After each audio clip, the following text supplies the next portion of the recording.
Bonjour à tous, bonjour à toutes. Alors aujourd'hui, je vais vous présenter une BO. Ça faisait longtemps. Alors j'avais cette BO de Demain ne meurt jamais, Tomorrow Never Dies, donc BO de David Arnold dans une version, vous voyez, assez light de 15 pistes. Et là, nous est sorti la version complète de chez La La Land Records, donc de ce film Tomorrow Never Dies. Donc c'est quasiment la même cover, à peu de choses près. Sauf qu'ici, on est sur 2 disques et vous voyez comment c'est blindé. On a 24 pistes sur le CD 1 et on a sur le CD 2 22 pistes. Donc voilà, donc il y a vraiment 46 pistes, il y a de quoi faire. Donc il y a 1h15 de BO sur le disque 2 et 46 sur le premier disque. Donc on a à peu près 2 heures de BO, ouais, 2h26 de BO. Voilà, c'est indiqué là. Ça sert à rien que je fasse des calculs savants. 2h26. Donc voilà, autant dire qu'on est bien. Cette édition est sortie à 5000 exemplaires, donc c'est assez réduit au niveau volume de sortie, et je peux vous dire que ça risque de partir très vite, parce que les deux autres éditions sorties chez cet éditeur, étaient, en tout cas avec Pierce Brosnan, parce que je ne vais pas sortir tous les James Bond, c'était de Meurt un autre jour, donc voilà, édition blindée également, et Le Monde ne suffit pas. Voilà, sur 2 disques également, donc avec Pierce Brosnan, il nous manque GoldenEye, j'allais dire presque le meilleur, en version complète, donc j'espère que ça sortira rapidement, mais en tout cas celle-ci, donc je m'étais procuré, je crois que quand c'était ressorti à une trentaine d'euros, parce qu'après c'était monté assez vite au niveau de la cote. Alors, on revient sur Demain ne meurt jamais. Alors c'est pas un mauvais Pierce Brosnan, moi je l'aime bien celui-là, les 2 premiers sont sympas, GoldenEye et celui-là, les 2 autres je les aime pas trop, c'est assez moyen je trouve.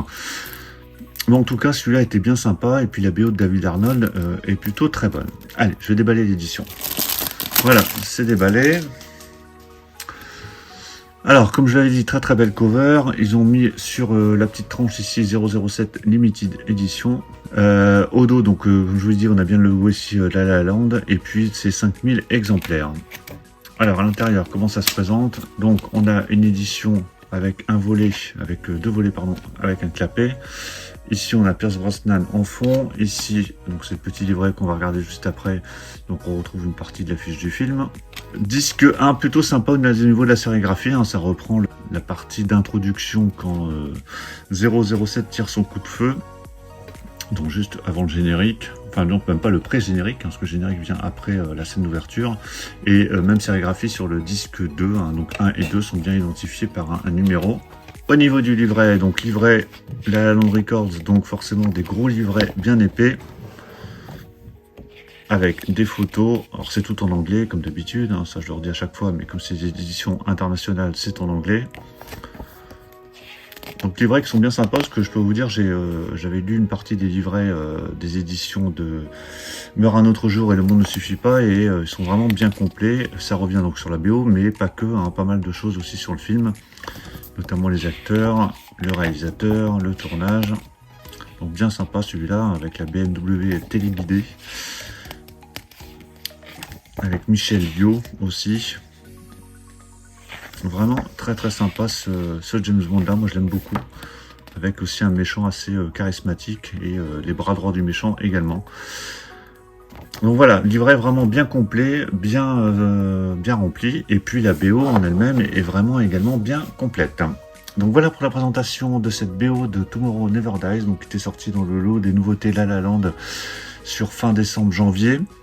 Dites-moi ce que vous en pensez, qu'est-ce que vous pensez de ce James Bond, qu'est-ce que vous pensez des James Bond avec Pierce Brosnan, c'est pas ceux que je préfère, loin de là, c'est même ceux que j'aime le moins presque, à part GoldenEye et celui-ci, mais je trouve qu'ils sont quand même moins réussis, et puis vieillissent moins bien par rapport aux autres. Donc dites-moi ce que vous en pensez, pensez à mettre un pouce bleu si vous avez apprécié la présentation, puis on va se retrouver pour d'autres présentations prochainement, de BO, de films, de plein de choses, donc surtout pour ne rien rater, pensez à vous abonner. Je vous dis à tous à très très bientôt, ciao.